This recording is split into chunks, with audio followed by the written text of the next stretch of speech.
जय श्री राम भक्तों, स्वागत है आप सभी का हमारे चैनल हरिओम टॉकीज पर।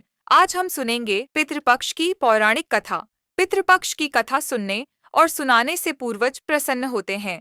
सनातन धर्म में श्राद्ध पक्ष या पितृपक्ष का अत्यंत विशेष महत्व है। यह वह समय होता है जब हम अपने पितरों पूर्वजों को याद करते हैं, उन्हें तर्पण, पिंडदान और श्राद्ध अर्पित करते हैं। ऐसा माना जाता है कि इस काल में पितृलोक के द्वार खुल जाते हैं और पितर अपने वंशजों से आशीर्वाद देने धरती पर आते हैं। पितृपक्ष की कथा सुनने और सुनाने से पूर्वज प्रसन्न होते हैं और घर परिवार में सुख समृद्धि बनी रहती है। तो आइए कथा की शुरुआत करते हैं। बहुत प्राचीन समय की बात है। जब महाभारत युद्ध समाप्त हुआ तो धर्मराज युधिष्ठिर बहुत दुखी हुए। युद्ध में अनेक वीर गति को प्राप्त हो चुके थे। भीष्म पितामह, गुरु द्रोणाचार्य, कर्ण जैसे महान योद्धा धरती से विदा हो चुके थे। एक दिन युधिष्ठिर ने अपने भ्राताओं और भगवान श्री कृष्ण से कहा, हे माधव, मैं सोचता हूँ कि हमारे पितर इस समय कहाँ होंगे। क्या वे हमारे द्वारा किए गए यज्ञ, दान और धर्म से प्रसन्न हैं? हम उन्हें कैसे संतुष्ट कर सकते हैं? भगवान श्री कृष्ण मुस्कुराए और बोले, हे धर्मराज, पितृपक्ष के दिनों में यदि श्रद्धापूर्वक श्राद्ध और तर्पण किया जाए तो पितर प्रसन्न होकर आशीर्वाद देते हैं। इन दिनों पिंडदान और जल अर्पण करने से उन्हें तृप्ति मिलती है और वे अपने वंशजों को सुख समृद्धि प्रदान करते हैं। कर्ण की कथा और पितृपक्ष का रहस्य। भगवान श्री कृष्ण ने युधिष्ठिर को एक कथा सुनाई।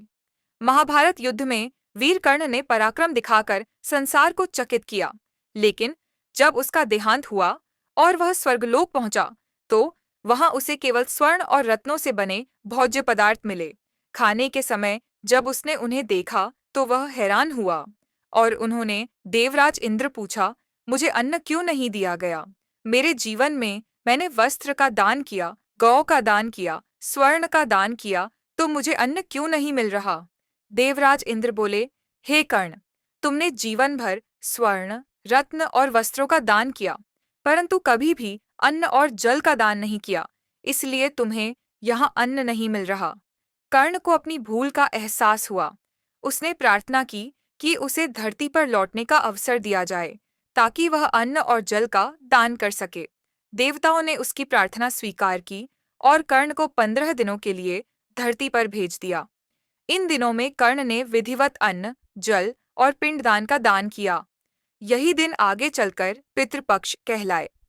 भगवान श्री कृष्ण ने युधिष्ठिर से कहा, हे धर्मराज, इन 15 दिनों में यदि कोई भी व्यक्ति अपने पितरों के नाम से अन्न, जल और दान करता है तो उसके पितर तृप्त होते हैं और आशीर्वाद देकर अपने वंशजों के जीवन से संकट दूर कर देते हैं। श्राद्ध में अन्न, जल, तिल और कुश का विशेष महत्व है। शास्त्रों में कहा गया है, अन्न ही प्राणियों का प्राण है, इसलिए अन्नदान सर्वोत्तम है। पितृपक्ष में सूर्योदय से पहले स्नान कर शुद्ध वस्त्र धारण करके पितरों को तर्पण देना चाहिए। इस समय दक्षिण दिशा की ओर मुख करके जल, तिल और कुश अर्पित किए जाते हैं। श्राद्ध के लिए एक ब्राह्मण को भोजन कराना, गौदान, अन्नदान और वस्त्रदान करना अत्यंत पुण्यकारी माना गया है। कथा का समापन।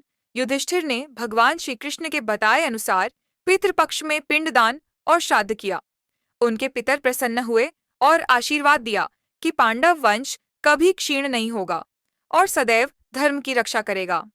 तभी से श्राद्ध पक्ष की यह परंपरा चलती आ रही है।